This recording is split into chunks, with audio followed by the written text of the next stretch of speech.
মধ্যপ্রদেশ ও রাজস্থানে পরপর শিশু মৃত্যুর ঘটনা। মধ্যপ্রদেশ ও রাজস্থানে পরপর শিশু মৃত্যুর ঘটনা। কাপ সিরাপ নিয়ে সতর্ক রাজ্য সরকার।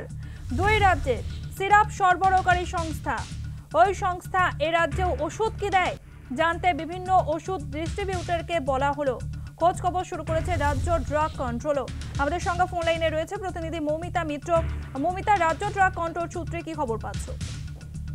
দেখো, যেটা সাম্প্রতিককালে দেখা যাচ্ছে যে মধ্যপ্রদেশ এবং রাজস্থানে কাপ সিরাপ খেয়ে অসুস্থ হয়ে 11 জন শিশু মৃত্যু হয়েছে এবং তামিলনাড়ু সরকারও 19 রকমের ওষুধ ব্যান করেছে। একটি নির্দিষ্ট সংস্থা স্টেশন ফার্মাসিউটিক্যাল, তাদের যে কোল্ড রিলিফ কাপ সিরাপ রয়েছে সেই ওষুধকে ব্যান করা হয়েছে। ওড়িশা সরকারের তরফ থেকেও একাধিক ওষুধের স্টক ফ্রিজ করা হয়েছে এবং রাজ্যের তরফে রাজ্য ড্রাগ কন্ট্রোল তারাও এই বিষয়টা নিয়ে যথেষ্ট সতর্ক। ইতিমধ্যেই বিভিন্ন ওষুধ ডিস্ট্রিবিউটরদেরকে খোঁজ নিতে বলা হয়েছে যে যে সংস্থার বিরুদ্ধে অভিযোগ সেই সিরাপ সরবরাহকারী সংস্থা এ রাজ্যেও কোনো ওষুধ দেয় কিনা, এবং রাজ্যের সর্বত্র একটি অ্যাডভাইজারি পাঠানো হয়েছে। কেন্দ্রীয় স্বাস্থ্য এবং পরিবার কল্যাণ মন্ত্রকের তরফ থেকে সেই অ্যাডভাইজারি জারি করা হয়েছে।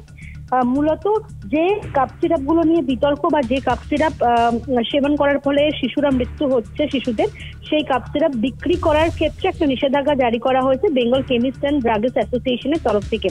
এবং যেহেতু পড়শি যে রাজ্যগুলো রয়েছে, পার্শ্ববর্তী রাজ্যে দেখা যাচ্ছে যে শিশু মৃত্যুর মতো ঘটনা ঘটছে, সেখান থেকেই সতর্ক হয়ে রাজ্য সরকার আমাদের যারা ডিস্ট্রিবিউটর রয়েছে তাদেরকেও কিন্তু আগাম সতর্ক করছে। এবং কারা এখানে সিরাপ সরবরাহ করে বা সেই সংস্থার কি বিষয় রয়েছে, তারা কোথা থেকে তাদের ম্যানুফ্যাকচারিং কিভাবে হয়, সেই সমস্ত বিষয়গুলো নিয়ে খোঁজ খবর নিতে বলা হয়েছে রাজ্য ডাক কন্ট্রোলের তরফ থেকে। ধন্যবাদ মৌমিতা, আমাদের সঙ্গে ফোন লাইনে ছিল প্রতিনিধি মৌমিতা মিত্র।